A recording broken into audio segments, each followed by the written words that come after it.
Assalamualaikum warahmatullahi wabarakatuh.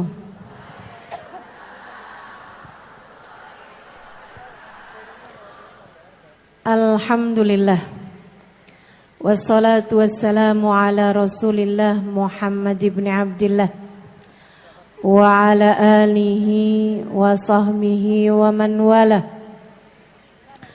Subhanaka la ilma lana illa ma 'allamtana innaka antal alimul hakim. Rabbi shrah li sadri wa yassir li amri wahlul 'uqdatan min lisani yafqahu qawli. Amma ba'du. Alhamdulillah, Allah sampaikan juga saya ke tempat ini. Masjidnya Allah Subhanahu wa taala, bait min buyutillah, rumahnya Allah. Mudah-mudahan kita udah disampaikan di rumah Allah di dunia. Allah sampaikan pula ke Baitullahil Haram di Mekkah. Dan Allah sampaikan pula di tempat keridhaannya surga Allah di akhirat nanti insyaallah. Amin ya rabbal alamin. Rabbi la tukhzini yawma yub'atsun yawma la yanfa' mal wala banun illa man atallaha biqalbin salim. Kata Nabi Ibrahim yang Allah tuliskan dalam Al-Quran, ya Allah, jangan kecewakan aku, jangan buat aku susah pada hari di mana Engkau membangkitkan hamba-hambamu. Nanti di akhirat saat manusia dibangkitkan, ya Allah, jangan buat saya susah, jangan buat saya kecewa. Yauma la yanfa' mal wala banun. Hari yang itu loh ya Allah, hari yang tidak bermanfaat orang bawa harta, hari yang tidak bermanfaat orang bawa anak. Yang bermanfaat hanyalah orang yang datang pada Allah biqalbin salim, dengan membawa hati yang selamat. Karenanya siapapun di antaramu yang akan menuju ke akhirat, semua dari kita menuju ke akhirat. Siapapun di antaramu yang kepengen di hari akhiratnya nanti menjadi orang yang tidak susah, menjadi orang yang tidak sedih, menjadi orang yang tidak kecewa, menjadi orang yang tidak ketakutan, menjadi orang yang berhasil. Siapa di antaramu yang kepengen di hari akhiratnya nanti berbahagia, bersukacita? Siapa yang kepengen di hari akhiratnya nanti bergembira? Pastikan saat-saat ini, saat hidupmu di dunia ini, pastikan kamu sedang menuju kepada keselamatan hati. Hatimu selamatkan. Hatimu selamatkan, teman-teman. Hatimu selamatkan.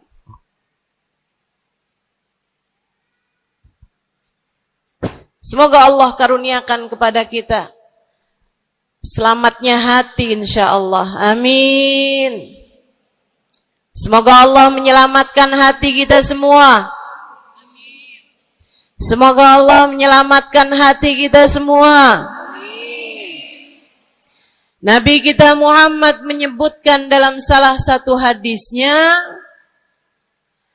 ala inna fil jasadi mudghah, idza salahat salahal jasad kulluh, wa idza fasadat fasadal jasad kulluh. Ala wahiyal qalbu. Kata Nabi, ketahuilah sungguhnya dalam diri manusia terdapat segumpal darah. Apabila ia bagus, ia selamat, ia bersih, selamatlah seluruh anggota tubuhnya. Apabila ia rusak, ia hancur, ia gelap, ia mati, maka hancur pulalah seluruh anggota tubuhnya. Ala wahiyal qalbu, ketahuilah segumpal darah tersebut bernama hati. Maka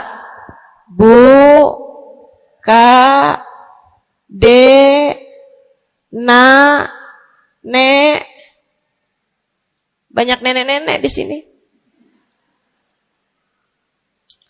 Saya sampaikan padamu pesan dari hati saya yang terdalam. Berhati-hatilah dengan hati. Yang hati-hati sama hati. Apa yang ada di dalamnya? Coba silahkan. Silahkan kamu pikirkan nih kondisi hati saya ini kayak apa. Kita kalau badan lebih gampang ngerasainnya. Saya kalau ditanya, Ustazah lagi sakit? Iya. Sakit apanya Ustazah? Kaki. Saya bisa jawab. Tapi kalau kamu ditanya misalnya, gimana kabar hati kamu?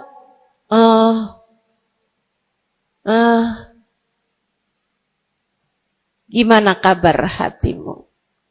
Sehatkah? Sakitkah?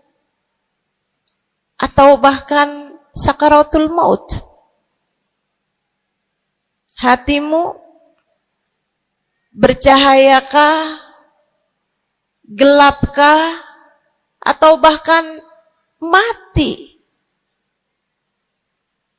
Bagaimana kabar hatimu, teman-teman? Bagaimana kabar hatimu? Innallaha la yanzur, kata Nabi Muhammad dalam hadis yang lain. Innallaha la yanzur ila suwarikum wala ila absyarikum, walakin yanzur ila qulubikum. Sungguhnya Allah tidak melihat kepada badan kalian. Allah tidak melihat kepada warna kulit kalian. Allah nggak peduli hidung kamu mancung ataukah pesek. Allah nggak peduli kulit wajahmu mulus ataukah berjerawat. Allah nggak peduli kamu tinggi ataukah pendek. Allah nggak peduli warna kulitmu semacam apa. Yang Allah Subhanahu wa taala lihat, yang Allah Subhanahu wa taala perhatikan adalah hatimu. Adakah ia mulus? Adakah ia penuh dengan penyakit-penyakit? Yang Allah pandang darimu adalah hatimu. Nih, sekarang saat kamu duduk sama rata di tempat ini, teman-teman. Meskipun ada yang lebih tinggi, ada yang lebih rendah, tapi kita duduk nih sama-sama di tempat ini nih. Nilaimu di mata Allah bukan seberapa dekat jarak antaramu dengan saya. Nilaimu di mata Allah bahkan bukan bergantung dari jam berapa kamu datang. Ketika kamu sama rata duduk di tempat ini, yang Allah pandang darimu adalah hatimu. Sedang berada di manakah saat ini? Yang duduk di tempat ini sembari mikirin ntar pulang enaknya makan apa ya?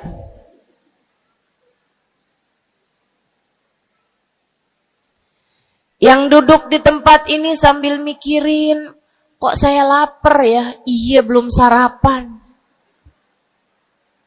Gara-gara buru-buru takut nggak kedapatan tempat duduk.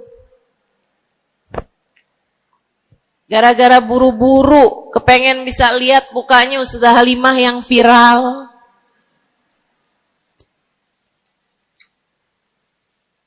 Hatimu.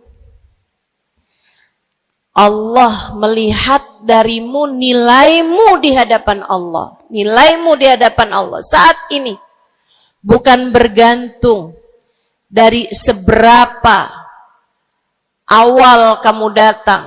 Bukan bergantung pada hal-hal yang lainnya, akan tetapi yang Allah lihat darimu adalah hatimu. Adakah Allah di dalamnya? Adakah Allah di dalamnya? Adakah Allah di dalamnya? Pun demikian dengan kamu saat sholat, pun demikian saat kamu sedang sedekah. Semuanya masalah hati, teman-teman. Semua masalah hati. Kata guru saya Sayyidil Habib Umar bin Hafid, al-madar kullal madar fi salahil gulub. Urusan segala urusan, sumber segala macam urusan, dasar segala macam urusan ada pada bagusnya hati. Kalau udah hatinya bagus, bagus semuanya. Kalau udah hatinya busuk, busuklah semuanya. Semoga Allah selamatkan kita dari busuknya hati. Semoga Allah selamatkan kita dari busuknya hati. Amin ya Rabbal Alamin. Dunia, akhirat, masalah semuanya ada pada hati. Karenanya yuk kita bahas, gimana sih caranya nyelamatin hati? Yang pertama, kalau kamu pengen tahu caranya nyelamatin hatimu, yang pertama,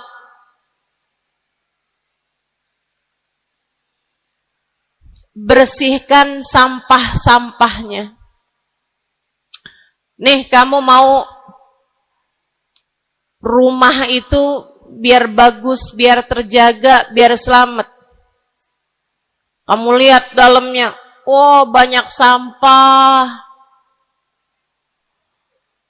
banyak noda, banyak kotoran. Dari mulai kotorannya cicak, ayam, sampai mungkin anjing, karena lama nggak ditempatin. Karena lama nggak ditempatin. Ada banyak di antara kita yang kondisi hatinya semacam itu. Sampah begitu banyak dalam hatinya.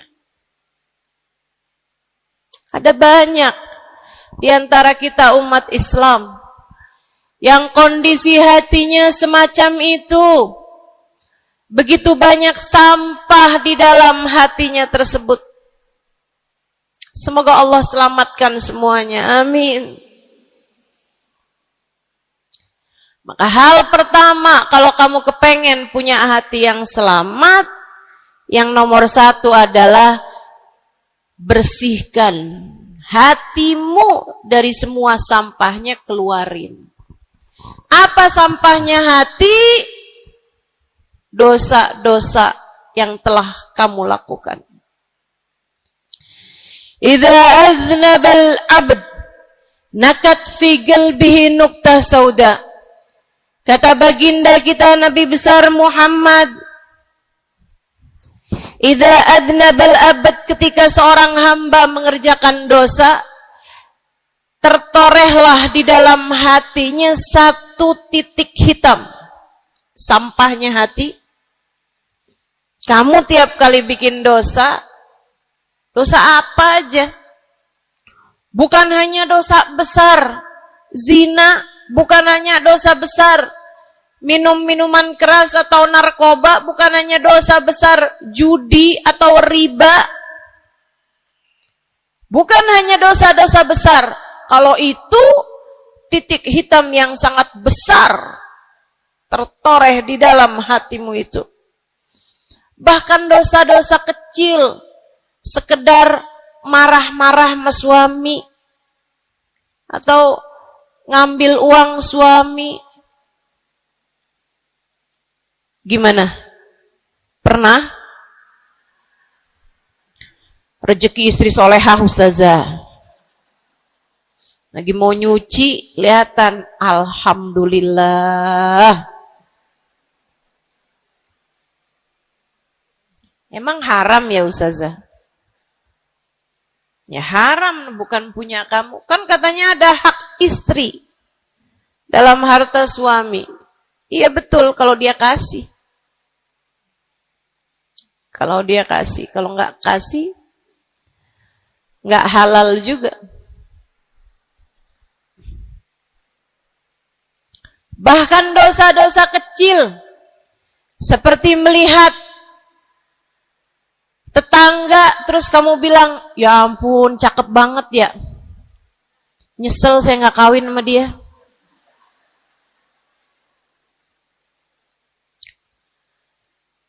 Dosa. Seperti memandang seseorang dengan pandangan menghina. Seperti membicarakan aib orang lain. Setiap kali kamu berbuat dosa, apapun bentuk dosanya, satu titik hitam tertoreh di dalam hatimu itu. Ini istighfar wa tab.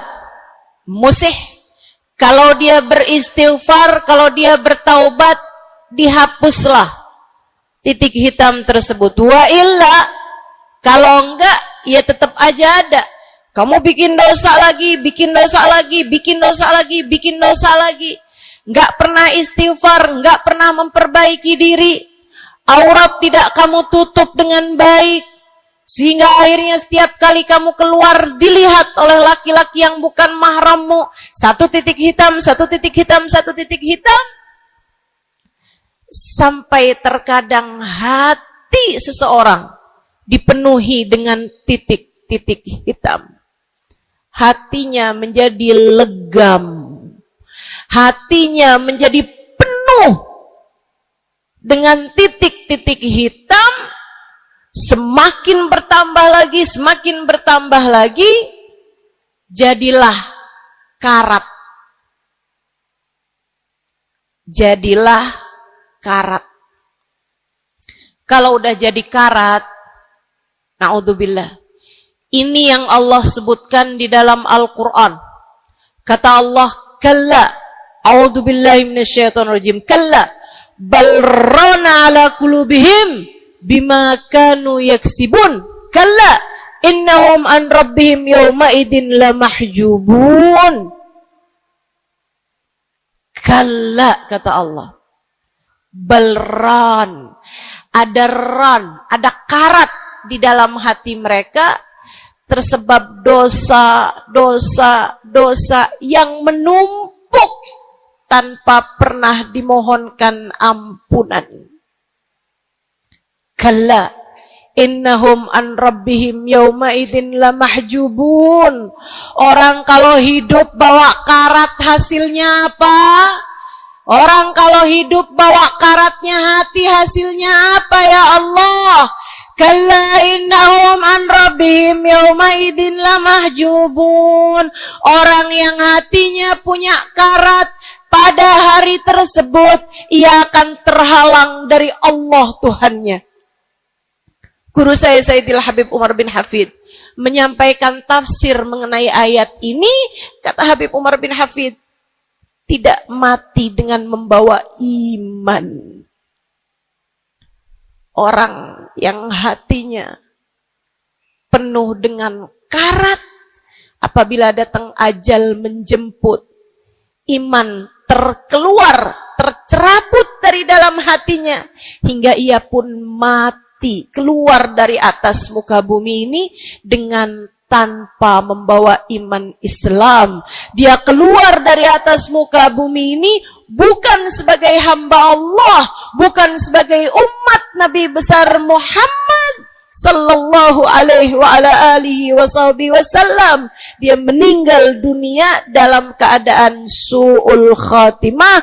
Na'udzubillah min dzalik. Jangan biarkan karat memenuhi hatimu. Jangan biarkan hatimu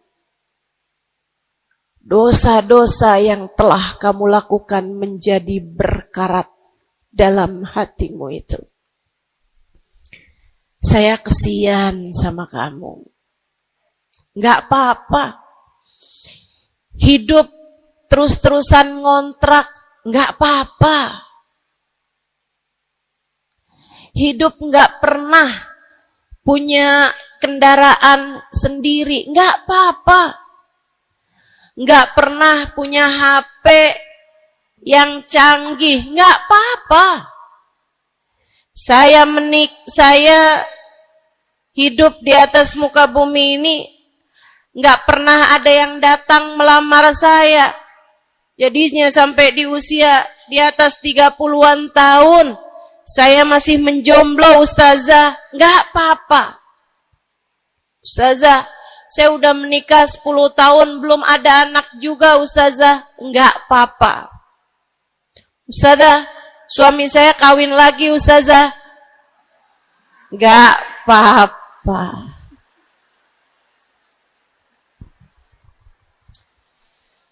Hidup di dunia ini, apapun yang terjadi, semuanya hanyalah sementara. Kamu hanya perlu memastikan agar tatkala datang ajal menjemput, kamu punya modal. Dan modal utamanya yang nomor 1 adalah hati yang bersih. Hati yang selamat. Kamu bawa pulang menghadap Allah Subhanahu wa ta'ala bigalbin salim. Kamu bawa hati yang selamat. Insya Allah.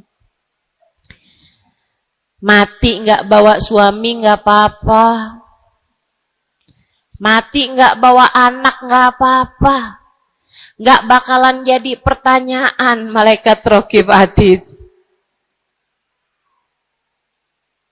Tapi mati harus dengan membawa hati yang selamat.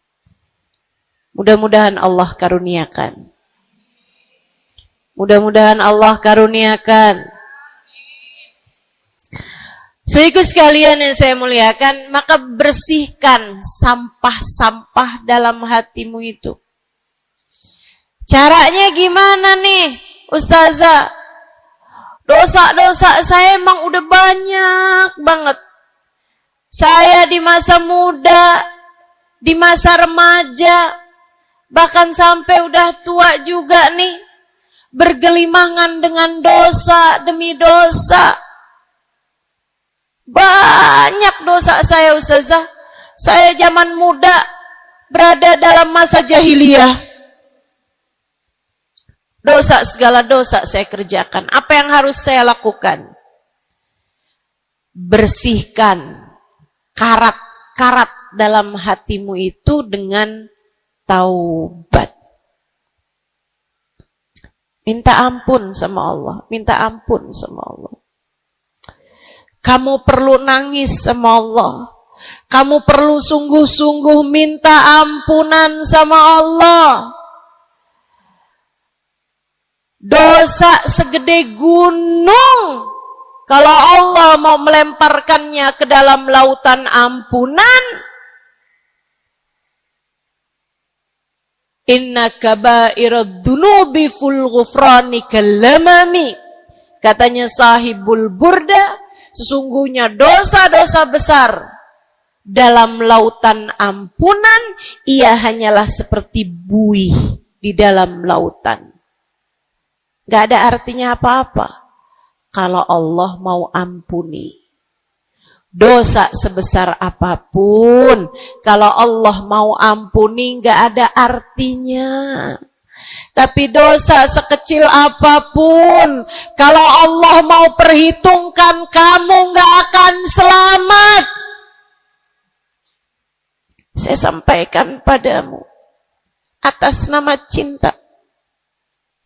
Dosa sekecil apapun yang kamu lakukan, jika ia tidak berjumpa dengan ampunan Allah, kamu bisa tidak selamat. Iblis nyembah Allah 70.000 tahun lamanya. Sujud di atas bumi, dia sujud, bumi dihancurkan, Allah naikin dia ke langit. Di atas langit dia sujud, ganti-ganti posisi sujudnya. Karenanya Imam Ghazali dalam kitabnya Minhajul Abidin mengatakan, ma min buk'ah minal ard was sama, tidak ada satu jengkal tanah, baik di bumi ataupun di langit, illa waqad sajad iblis fihi sajdah. Iblis udah pernah sujud di sana, di semua tempat di bumi maupun di langit. Paling banyak ibadahnya ternyata bukan seorang wali. Paling banyak ibadahnya ternyata bukan seorang nabi. Kalau hitung-hitungan panjang-panjangan ibadah, ibadahnya iblis lebih panjang daripada siapapun dari makhluknya Allah Subhanahu wa taala yang pernah tinggal di bumi ini. Akan tetapi dia nggak nurut. Iblis ibadah 70.000 tahun. Nggak nurut sekali doang, sekali aja. Wa idh qulna lil malaikati isjudu li Adam fasajadu illa iblis. Ketika kami memerintahkan seluruh makhluk yang ada di langit, seluruh malaikat kami perintahkan, wahai malaikat-malaikatku, sujudlah kalian kepada Adam.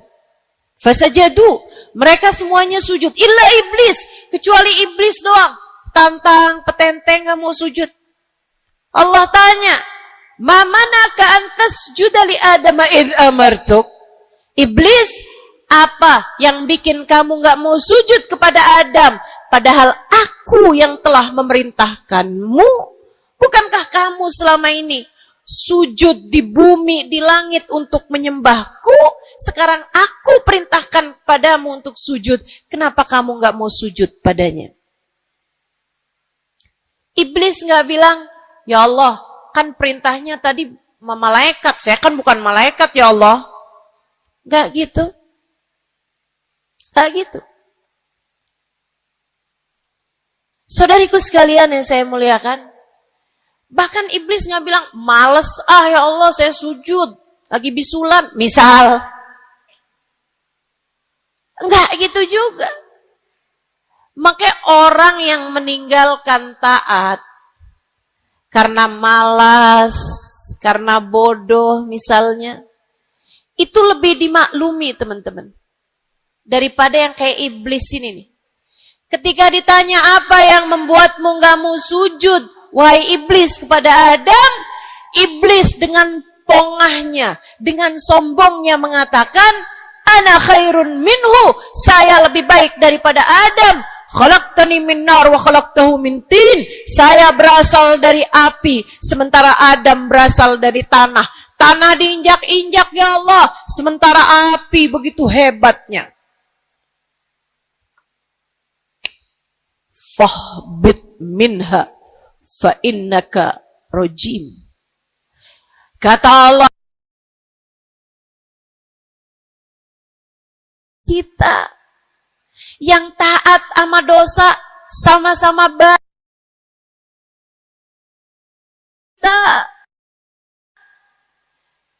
Yang mungkin dosa kita lebih banyak daripada taat kita. Kayak katanya Habib Ali Habsyi, kadang ada orang Islam, malaikat raqib yang nyatet pahala nganggur, malaikat atid yang nyatetin dosa, sibuk bener. Gimana dengan kita? Iblis hanya satu saja melanggar aturan Allah.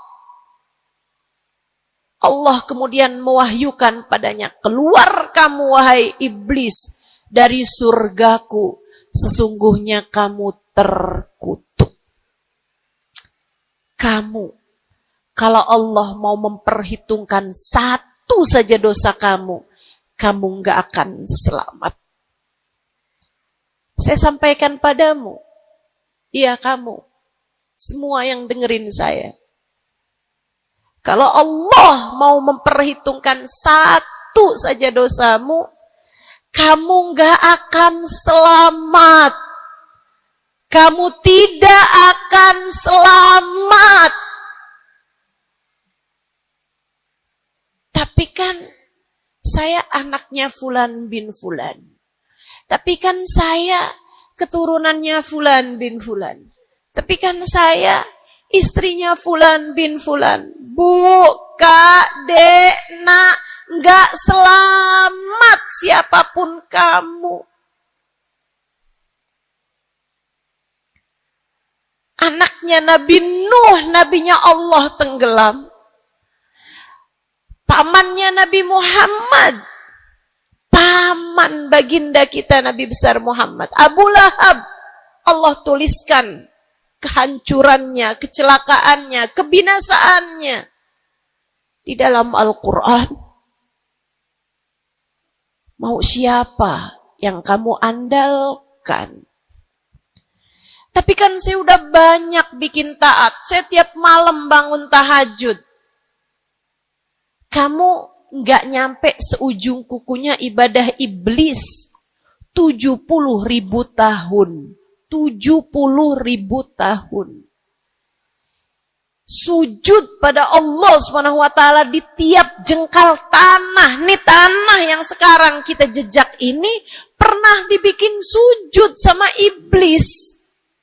Waktu iblis tinggal di atas muka bumi ini. Tapi semuanya nggak manfaat. Kalau Allah mau memperhitungkan satu saja dosa hambanya, ia tidak akan selamat. Sebab Allah hanya mau menerima hati yang tidak ada sampah di dalamnya. Sebab hanya berkenan menerima hati yang tidak ada noda-noda di dalamnya. Sampah hatimu bersihkan. Dosa-dosamu taubati. Mintalah ampun kepada Allah. Mintalah ampun kepada Allah. Bangunlah di waktu malam, mandilah dengan mandi taubat. Saat-saat mandimu kamu bilang dalam hatimu, ya Allah, sebagaimana air membersihkanku dari segala kotoran-kotoran di badanku, ya Allah, bersihkanlah dosa-dosaku dengan hujan ampunanmu. Kemudian sholatlah. 2 rakaat, 4 rakaat, sholat taubat. Kemudian sesudahnya, mulailah kamu ingat dosa-dosamu.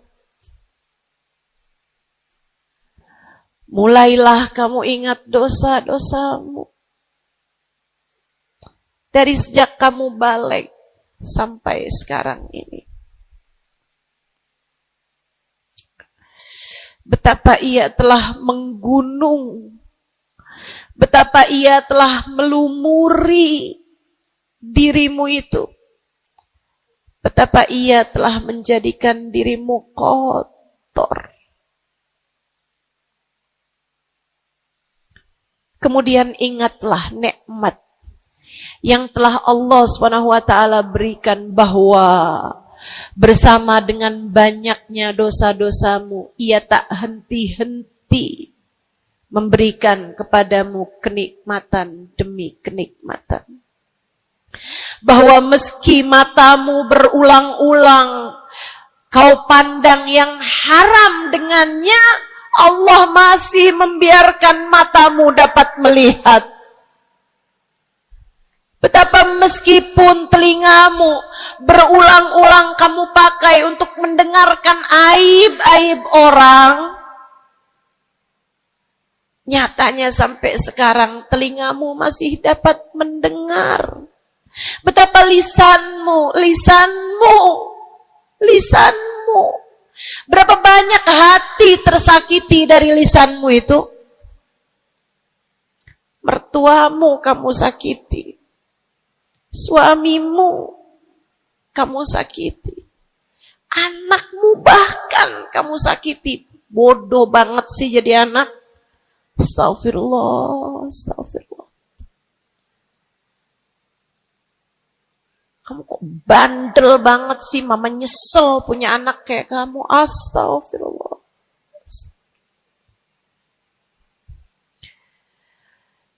Betapa lisanmu menyakiti hati tetanggamu, saudara-saudarimu, sahabat-sahabatmu, orang-orang di sekelilingmu merasakan gangguan dari lisanmu itu, tersakiti dari lisanmu itu.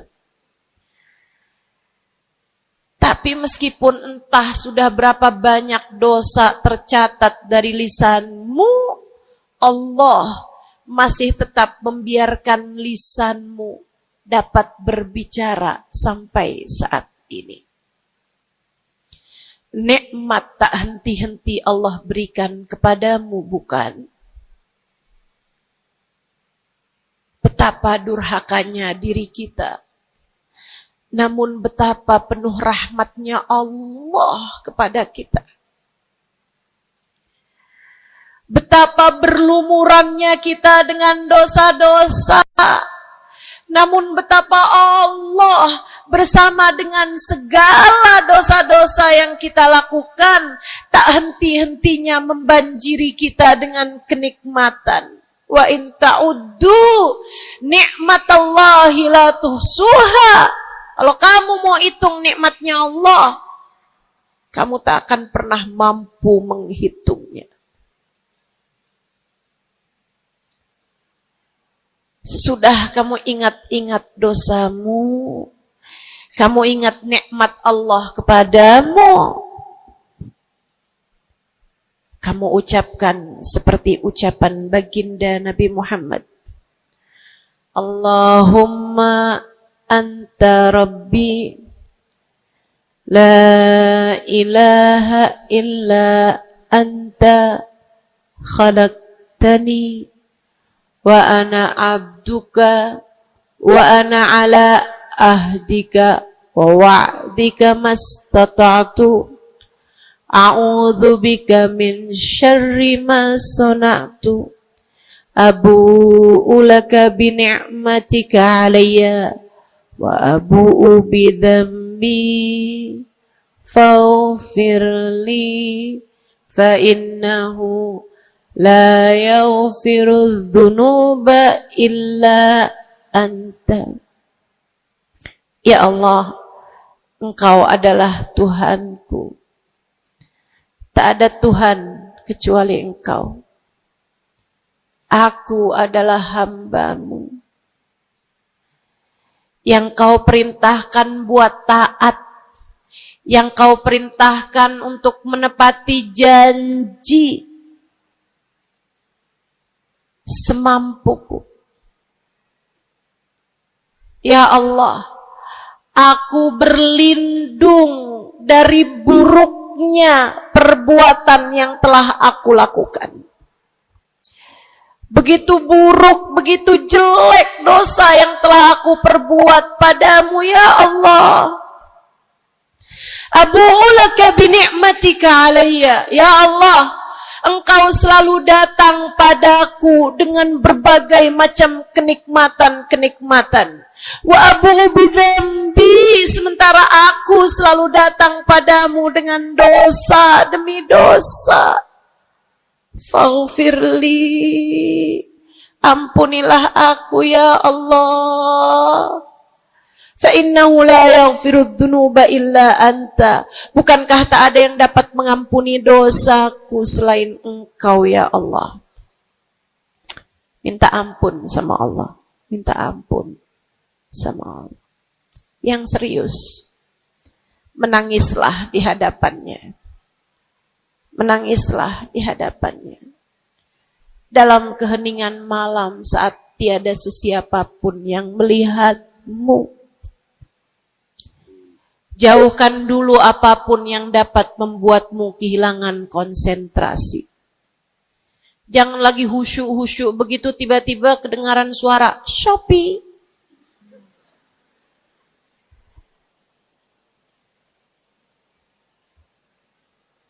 Kamu langsung jadi hilang konsentrasi. Yang mana nih ya?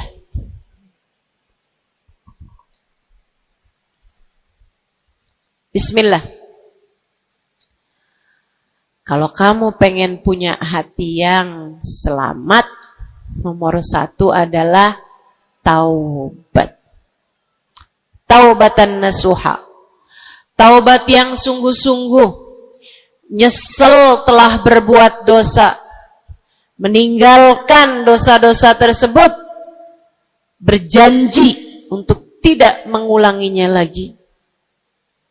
Jika dosanya terkait sama manusia, ada syarat keempat yang harus dilakukan, yaitu meminta maaf kepada orang yang telah engkau sakiti hatinya tersebut. Yang kamu habis bikin dosa sama dia, minta maaf. Mudah-mudahan Allah SWT ampuni dosa-dosa kita. Amin. Semoga Allah ampuni dosa-dosa kita. Amin. Ketika ada seorang ulama ditanya, ya Syekh, wahai Syekh, kalau saya nih punya banyak hajat nih, punya banyak permintaan, tapi waktunya sempit buat doa, doa apa yang seharusnya saya panjatkan? Misalnya nih, lagi sebentar nih, bisa kepegang Hajar Aswad.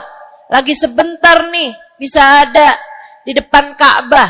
Lagi sebentar nih, bisa ada di dekat makam Nabi Muhammad SAW. Sesudah kita ucap salam kepada baginda Nabi. Ini apa nih yang harus saya minta kepada Allah?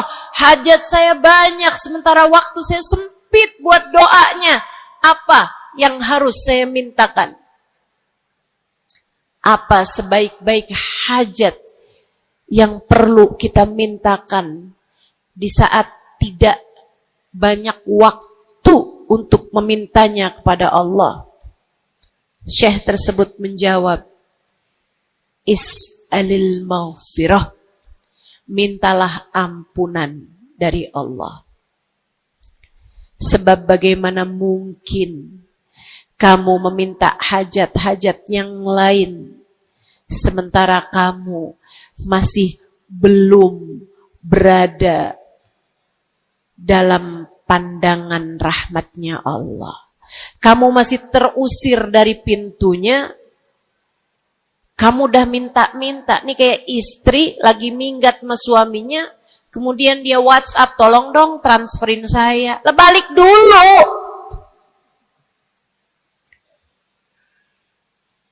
Baru minta. Tiap kita ngerjain dosa adalah tiap langkahan kita menjauh dari Allah Subhanahu wa ta'ala. Tiap kali kamu mengerjakan dosa adalah langkahan-langkahanmu menjauh dari Allah Subhanahu wa ta'ala. Karenanya mendekat dulu, masuk dulu, Allah bukain pintu dulu, baru deh silahkan minta yang lainnya. Kalau sempit waktumu, mintalah ampunan dari Allah Subhanahu wa ta'ala. Ini kan kerjaan kita nih suka salah-salah kalau doa. Giliran lagi ada hujan nih, wah doa mustajab, langsung. Ya Allah jodoh ya Allah. Yang cakep, yang ganteng, yang kaya, yang setia, yang soleh. Banyak bener. Padahal kalau ngelihat dirinya kagak ada pantes-pantesnya. Kalau kamu pengen jodoh yang soleh, solehahkan dulu dirimu itu.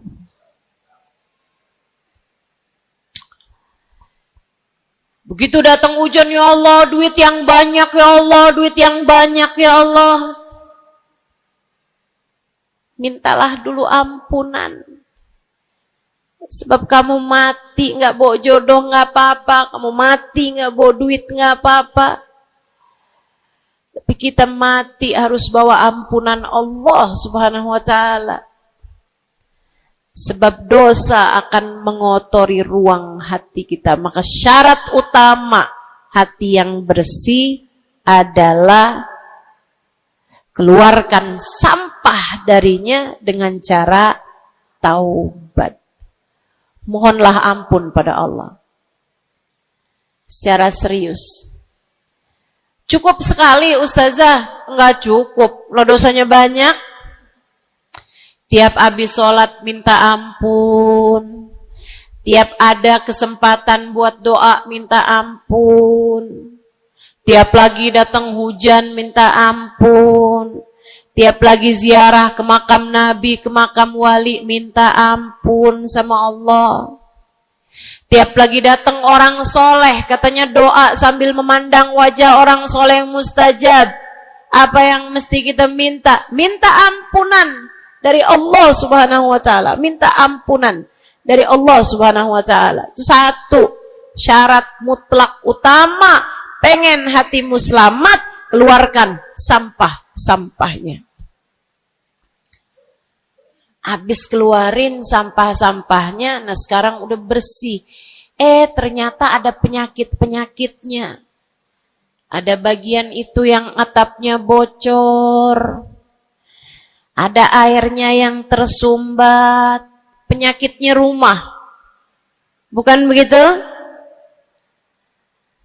Saudaraku sekalian yang saya muliakan, kamu kepengen hatimu jadi hati yang selamat, sembuhkan hatimu dari berbagai macam penyakit-penyakitnya. Apa aja sih penyakit-penyakitnya hati?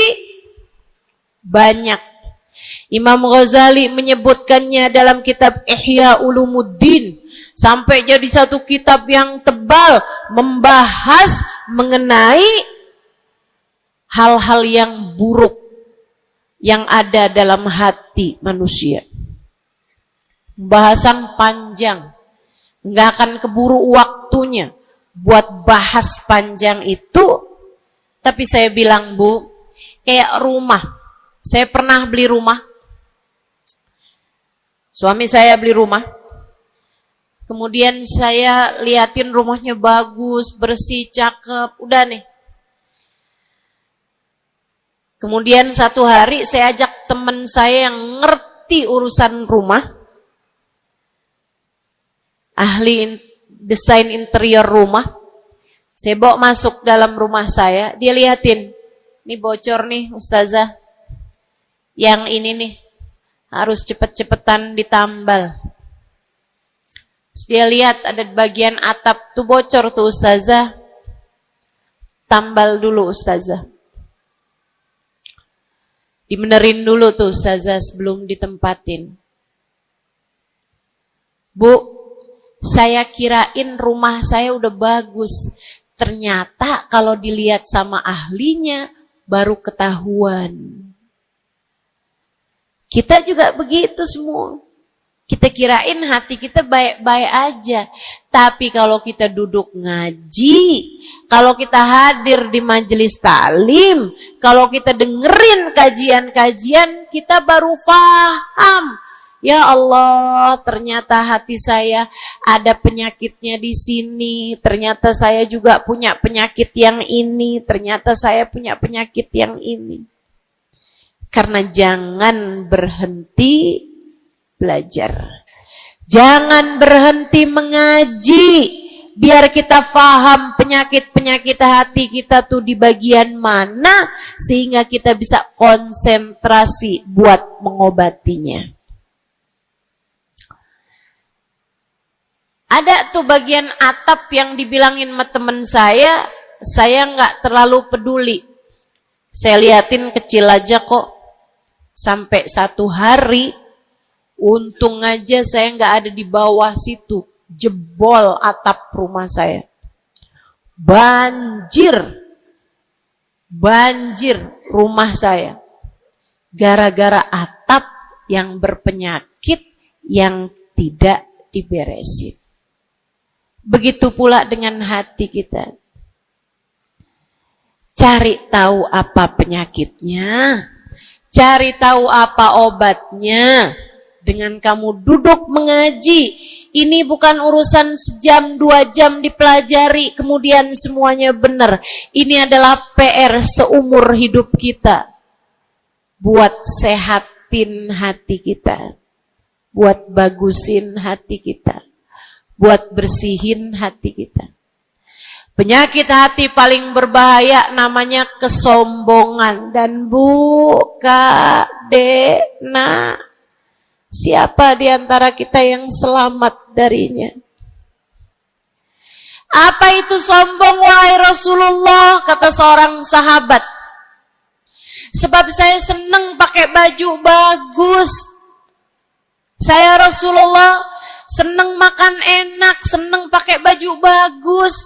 Saya sombong kalau gitu, wahai Rasul. Enggak, bukan itu yang namanya sombong. Kamu punya baju bagus, pakai.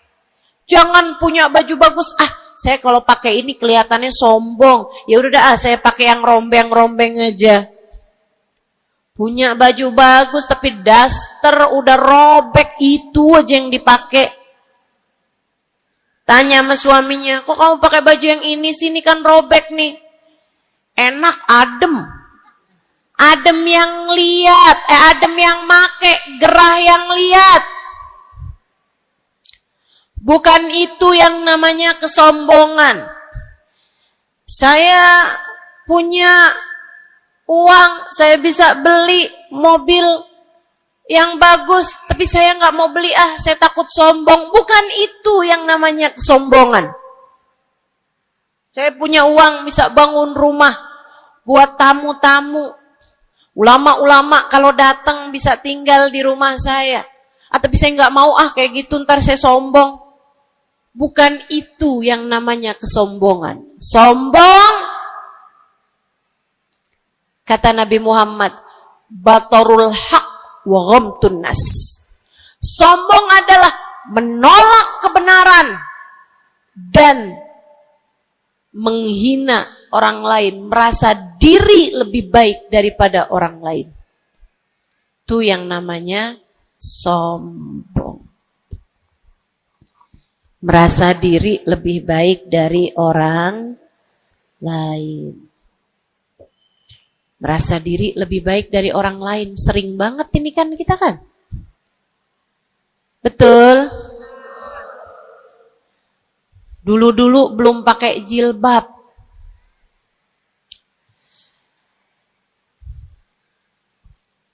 Nggak ngerjain taat yang namanya menutup aurat. Habis itu kemudian pergi majelis, hadir kajian pakai jilbab, rapi banget. Bahkan tumpuk-tumpuk. Ustadzanya pakai jilbab 1 lapis, dia pakai 3 lapis.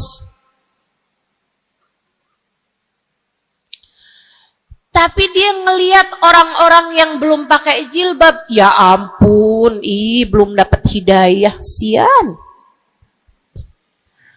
Saya rasanya kepengen buat bisikin sama dia, Mbak, Israel udah deket. Boleh gak sih Ustazah, saya bisikin di telinganya, Malaikat penjaga neraka kirim salam. Astaghfirullah. Dulu kamu berbuat dosa dengan membuka auratmu, kini kamu berbuat dosa dengan dosa kesombongan. Itu namanya bukan taubat. Itu namanya bukan hijrah. Itu namanya pindah dosa. Dari satu dosa membuka aurat menjadi dosa kesombongan, dan bisa jadi di hadapan Allah dosa kesombongan lebih besar nilainya daripada dosa membuka aurat. Bisa jadi. Bisa jadi. Para ulama mengatakan, rubba maksiatin aurathat dhulla ahabbu ilallah min ta'atin aurathat kibra. Terkadang kemaksiatan yang melahirkan rasa rendah diri di hadapan Allah lebih Allah sukai daripada ketaatan yang melahirkan kesombongan. Hati-hati. Hati-hati sama hati. Jangan biarkan kesombongan merusak hidupmu. Jangan. Ada banyak para istri yang merasa dirinya lebih mulia daripada suaminya. Banyak. Hati-hati, hati-hati. Saya belajar dari umi saya. Meninggal dunia 2 tahun yang lalu. Belum sampai hampir 2 tahun. Saudariku sekalian yang saya muliakan, saya sering bilang sama umi saya, Mi, maafin saya ya Mi ya. Umi saya bilang, Nak, maafin Umi ya. Umi punya salah sama kamu nggak kurang daripada salah kamu sama Umi. Umi punya dosa sama kamu pasti lebih banyak daripada dosa kamu sama Umi.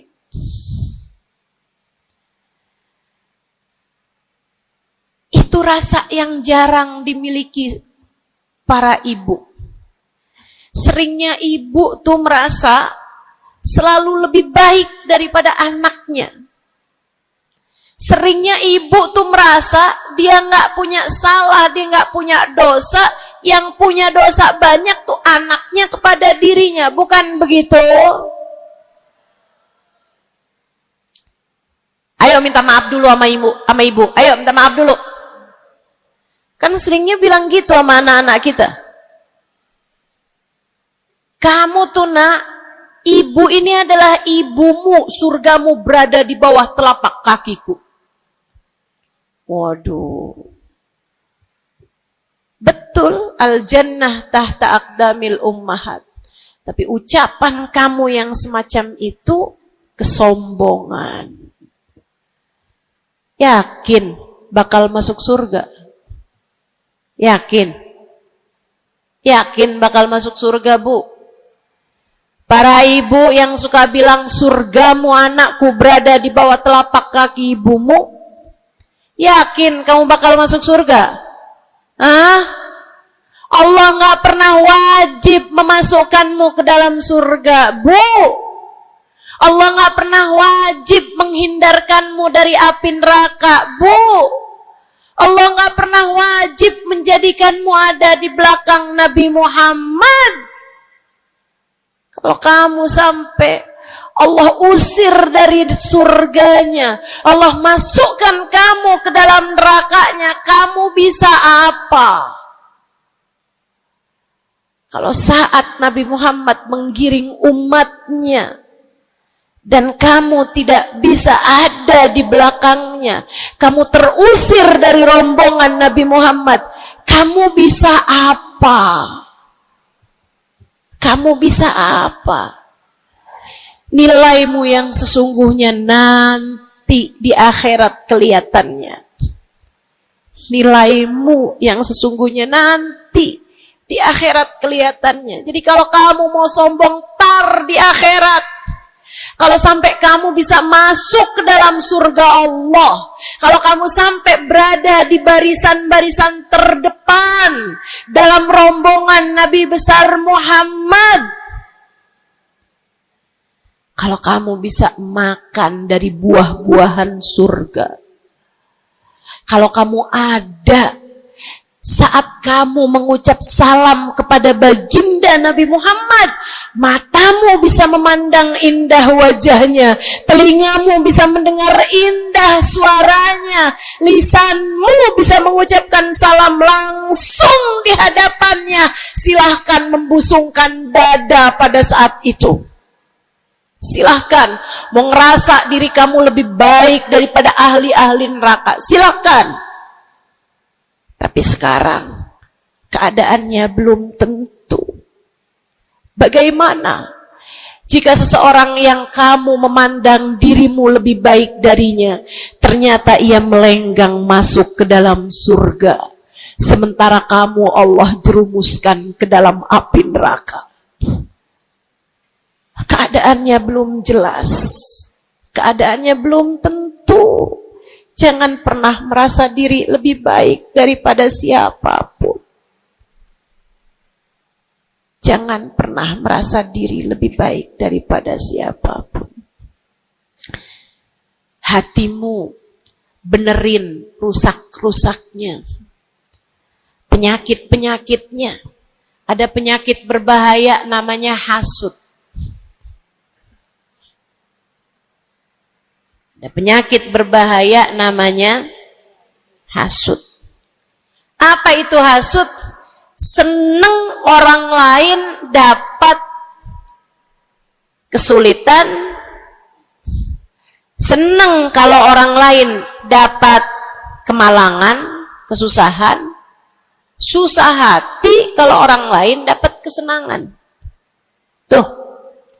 Seneng orang lain susah, susah orang lain seneng. Itu namanya hasud. Ada tetangga naikin rumah, bangun rumah, dia naik darahnya. Ada orang tetangganya yang sebelah kiri beli mobil, dia pun diangkut pakai mobil ambulan. Busuk bener hatinya, dimakan sama sifat namanya sifat hasud. Nggak seneng lihat orang lain seneng. Kalau orang lain dapat kesusahan, seneng bener. Si ibu itu kemarin habis tabrakan. Pantas aja dia tabrakan. Kamu tahu kan, si ibu yang itu tuh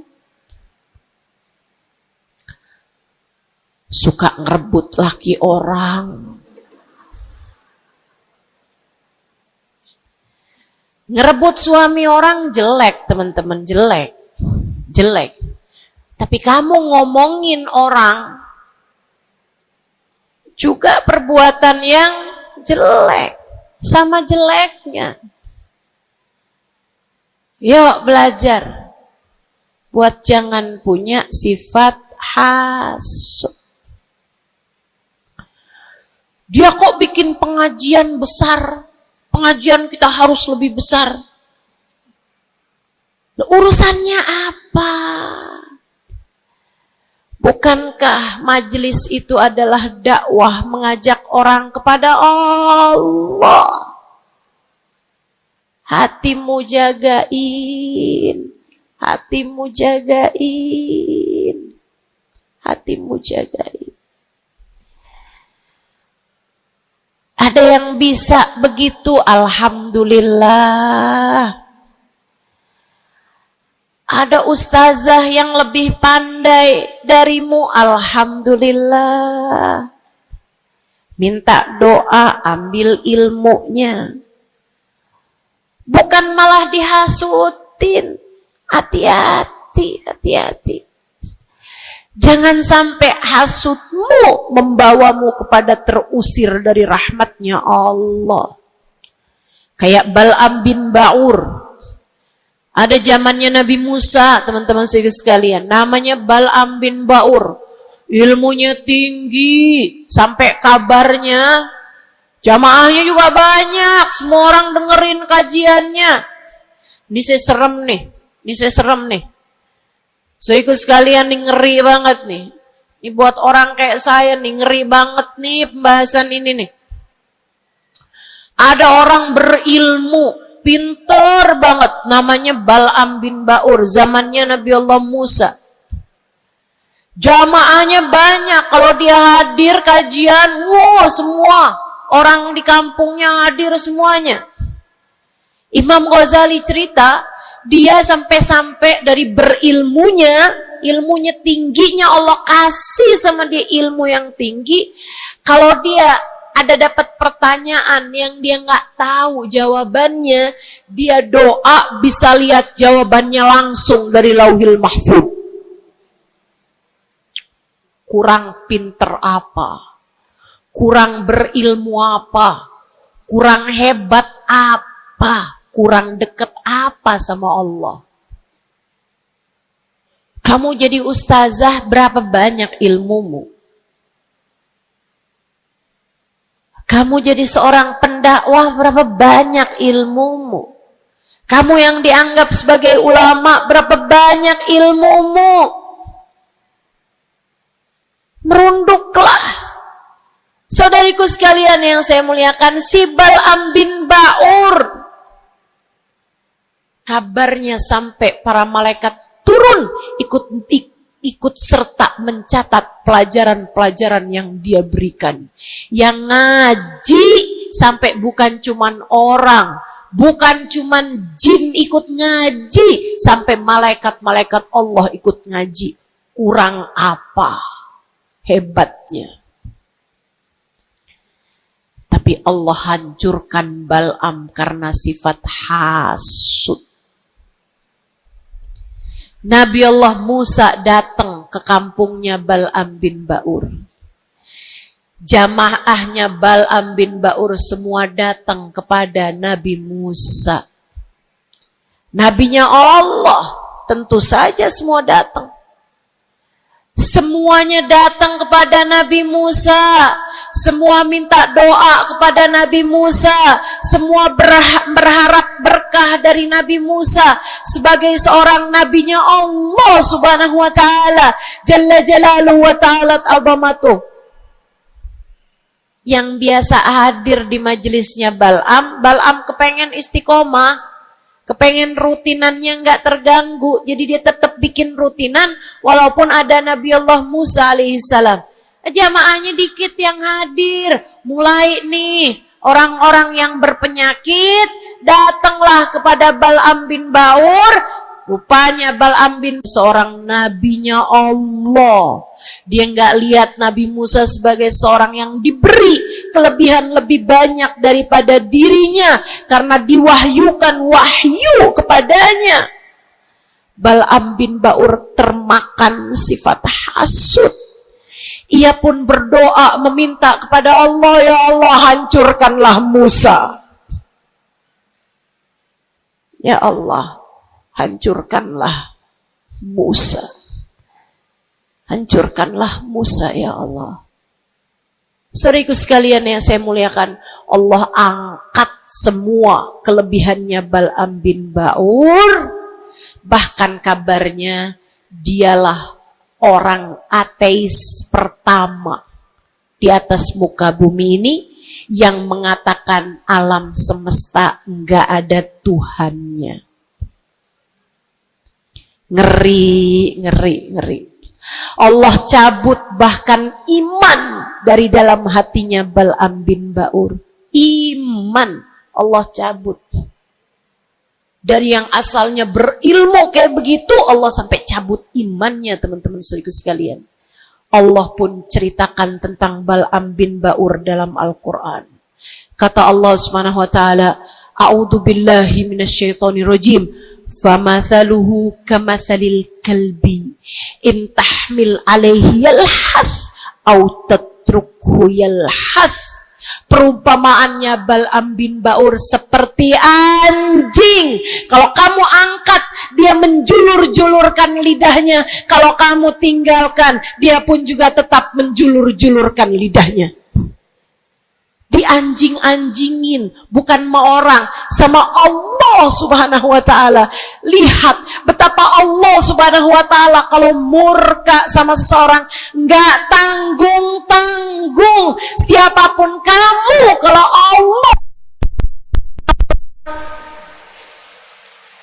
Allah murka sama kamu, nggak tanggung-tanggung murka Allah. Bahkan kepada seseorang yang dibukakan lauhil mahfud kepadanya, Allah jadikan dia seperti anjing, kata Allah dalam Al-Quran. Jangan berani-berani punya sifat hasud. Ingat, kalau ada orang diberi kelebihan lebih daripada kamu, ingat, yang ngasih kelebihan itu satu, namanya. Kalau ada seseorang tertimpa kemalangan, jangan sok-sokan merasa diri lebih baik daripada orang tersebut. Ingat, yang ngasih kemalangan kepadanya hanya satu, namanya Allah. Hati-hati sama sifat namanya sifat hasud. Satu, bersihkan hatimu dari sampahnya yaitu dosa dengan cara taubat dan mohon ampun terus-terusan. Kedua, benerin rusak-rusaknya hatimu, penyakit-penyakitnya hatimu, yang terutamanya adalah sifat sombong dan sifat hasud. Hatimu belajar untuk tidak membenci siapapun. Hatimu belajar buat gak benci sama siapapun. Yang terakhir, kalau kepengen hatimu selamat, hiasi. Kalau rumah nih, udah sampahnya udah bersih, rusak-rusaknya udah dibenerin, udah direnovasi, sekarang tinggal yang terakhir. Apa itu? Hias-hiasi rumahmu. Pasangin horden, pasangin lampu yang bagus, pasangin lantai yang bagus, ditaruhin dekorasi-dekorasi, pajangan-pajangan kamu taruh-taruh, ada sofa, ada tempat tidur, dihias-hiasi rumahnya. Dicat rumahmu itu dengan warna-warna yang cocok, kan begitu? Hiasi hatimu dengan cinta. Hiasi hatimu dengan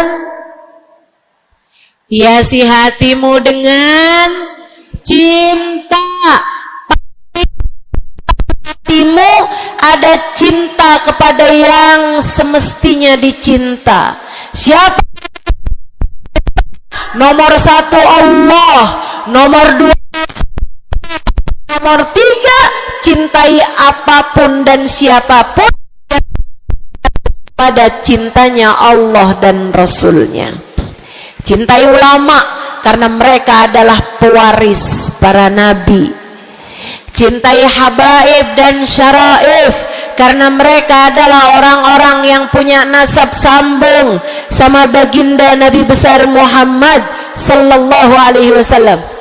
Cintai keluarga Nabi Muhammad, cintai para istri-istri Nabi Muhammad, cintai para sahabat-sahabat Nabi Muhammad, terutamanya al-khulafaur rasyidin, sadatina Abi Bakar wa Umar wa Uthman wa Ali. Cintai para sahabat Nabi Muhammad, cintai para ulama-ulama kita di sepanjang zaman, cintai Imam Syafi'i, Imam Maliki, Imam Hambali, Imam Hanafi. Cintai para ulama-ulama kita dari atas sampai kepada ulama-ulama kita yang sekarang ada. Cintai siapapun yang bawa Nabi Muhammad, bawa Allah, yang bikin kamu jadi kenal Allah, kenal Nabi Muhammad, cintai. Pada cinta mereka terdapat cintanya Allah. Cintai anak-anak yatim sebab mereka dicintai sama Nabi Muhammad. Cintai orang-orang fakir karena mereka dicintai sama Nabi Muhammad. Cintai suamimu sebab kalau kamu cintai suamimu ya, bukan suami orang. Punya suami nggak dicintai, suami orang dia cintai. Astaghfirullah. Cintai suamimu, Bu, sebab dalam cintamu kepadanya mendekatkanmu kepada cintanya Nabi Muhammad, mendekatkanmu kepada cintanya Allah. Kamu sayangi, kamu hormati, kamu muliakan suamimu, Allah ridho kepadamu, Nabi Muhammad sayang kepadamu. Cintai orang tuamu sebab Allah memesankan kepada kita untuk cinta kepada orang tua kita. Cintai anak-anakmu sebab mereka umatnya Nabi Muhammad. Mereka umatnya Nabi Muhammad. Nabi Muhammad sangat sayang sama umatnya yang masih kecil-kecil. Nabi Muhammad sangat sayang sama umatnya yang masih belia, masih remaja. Mereka disayangi sama Nabi Muhammad, maka kamu pun harus sayang sama mereka. Yang tua-tua diantaramu sayangin, yang muda-muda diantaramu sayangi. Kata Nabi Muhammad, laisa minna man lam yuqir kabirona wa lam yarham saghirona. Tidak termasuk diantara umat Islam yang enggak hormat sama yang tua, yang enggak sayang sama yang muda. Cintai semuanya. Terakhir, cintai dirimu sebab kamu umat Nabi Muhammad. Cintai dirimu sebab kamu hambanya Allah. Jangan merasa diri nggak berharga. Dirimu berharga. Dirimu layak masuk surga kalau kamu taat sama Allah. Jangan menganggap diri nggak ada artinya. Jangan. Kamu berarti sebab ada kalimat paling tinggi di dalam hatimu. Bunyinya kalimat La ilaha illallah Muhammad Rasulullah. Kamu berharga, saudariku sekalian. Kamu berharga. Jangan mau menghinakan dirimu dengan kemaksiatan. Jangan mau menghinakan dirimu dengan merebut suami orang. Jangan mau menghinakan dirimu dengan berharap uang, kemudian kamu meminta-minta kepada orang, kamu mengemis-ngemis kepada orang. Kamu umat Nabi Muhammad, kamu hamba Allah Subhanahu wa ta'ala. Kalimat indah ada di dalam hatimu. Jangan hinakan dirimu itu. Mari terhormat, jalanin sholat, jangan pernah tinggal. Mari terhormat, tutup auratmu, jangan dibuka-buka. Mari terhormat, cintai dirimu, bangun di waktu malam, sholat malam, angkat tangan, minta kepada Allah. Mari terhormat, baca sholawat sebelum tidur. Wahai Rasulullah, saya adalah umatmu, berharap akan dapat masuk surga di belakangmu ya Rasulullah. Mari cintai dirimu sebagai hamba Allah, sebagai umat Nabi Muhammad. Insya Allah. 3 hal itu jika kamu lakukan, bersihkan hati dari dosa-dosa, sembuhkan penyakitnya hati yang ada dalam dirimu. Kemudian yang terakhirnya, hiasi hatimu dengan cinta dan kasih sayang kepada siapapun yang ada di atas muka bumi ini.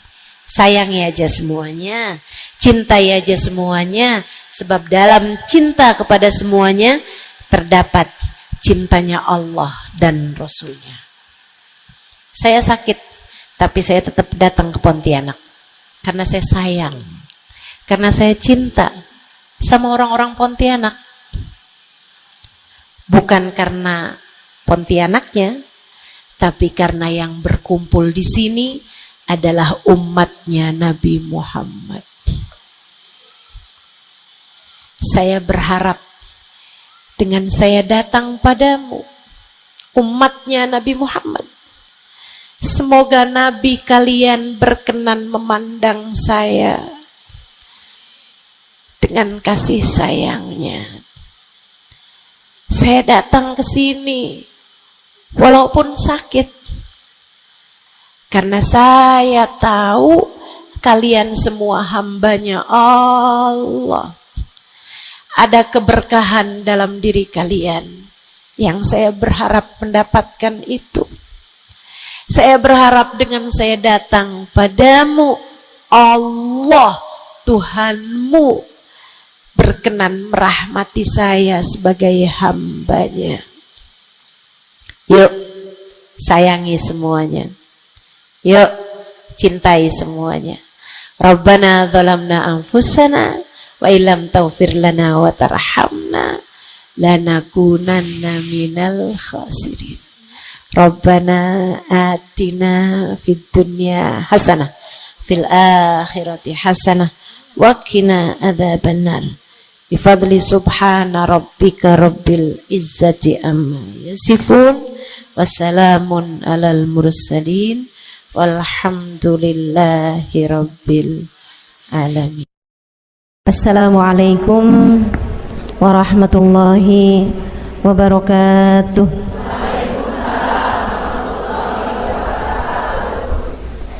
Alhamdulillah, wassalatu wassalamu ala rasulillah Muhammad ibn Abdillah wa ala alihi wa sahbihi wa man wala.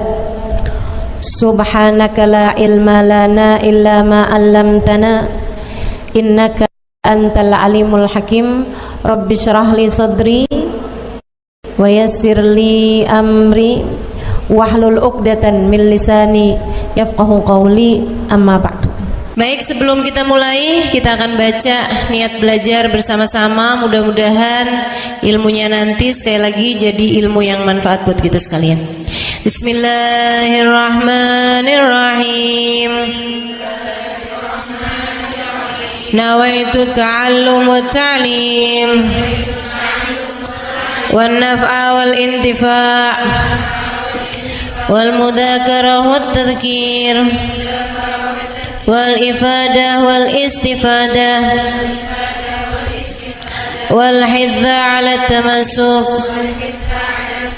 bi kitabillah wa sunnati rasulillah sallallahu alaihi wa alihi wasallam wa du'a ilal huda والدلالة على الخير ابتغاء مرضاته وقربه وثوابه وحسن الخاتمة مع اللطف والعافية وصلاح العاقبة برحمتك يا أرحم الراحمين. La hadratin Nabi Muhammad sallallahu alaihi wasallam wa alihi washabihi azwaji wa dzurriyyati wa ahli baiti wasallimu jamil anbiya wal mursalin wal kulli ajma'in anna Allah yaghfir lahum wa yarhamhum wa ya'li darajatihim fil jannah wa yanfa'una barakatihim wa asrarihim wa anwarihim wa ulumihim wa nafaatihim fid din wa dunya wal akhirah. Al-Fatihah, baca bersama-sama. A'udzu billahi minasy syaithanir rajim. Bismillahirrahmanirrahim. Alhamdulillahi Rabbil Alamin Ar-Rahmanir Rahim Maliki Yawmiddin Iyyaka na'budu wa iyyaka nasta'in Ihdinas siratal mustaqim Siratal ladzina an'amta 'alaihim ghairil maghdubi 'alaihim waladdallin. Amin.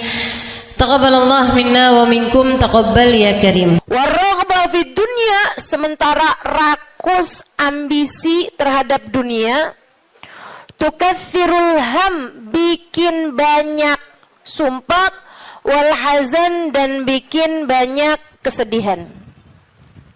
Bikin sedih badan kita, bikin sedih hati kita, bikin sumpek dan bikin akhirnya jadi berpenyakit ya badan kita ini. Ar-raghbah fid dunya. Wal batalah, sementara batalah, kalau di situ diartiin apa batalah? Nganggur ya, benar. Cuman bahasa yang enak apa ya? Tugasil galba, lalai dari Allah, maksudnya ya nggak kepengen dunia juga, nggak kepengen akhirat juga gitu. Kayak gabut. Anak zaman sekarang bahasanya gabut ya. Gabut itu apa sih sebenarnya? Gak ada kerjaan gitu kan. Itu kayak ada singkatan gak butuh gitu kali ya, dari itu ya. Gak ngapa-ngapain gitu, pengangguran aja gitu, gak jelas. Wal batalah tuh terlena, nganggur gitu kan, tidur mulu gitu, luntang lantung. Ada orang luntang lantung gitu kan, dibilang luntang lantung, dibilang lantung luntang.